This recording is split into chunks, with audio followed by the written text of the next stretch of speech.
India really ready for a war?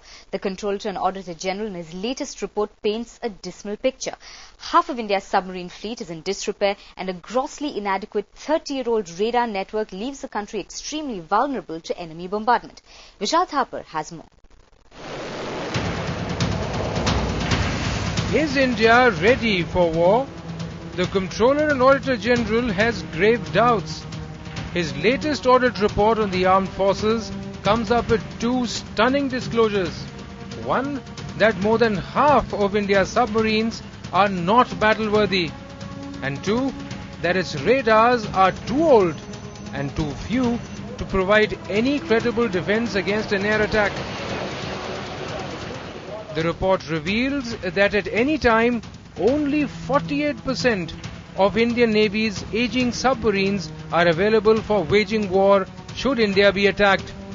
The rest are in repair and refit. Age is such an issue that 50% of the submarines are in the last stages of their prescribed life. 63% of the fleet would be ready for phase out by 2012. Also, the numbers of these old submarines are way below approved force levels. India's fleet of an estimated 16 submarines is just 67% of numbers approved 23 years ago. The bad news doesn't end there.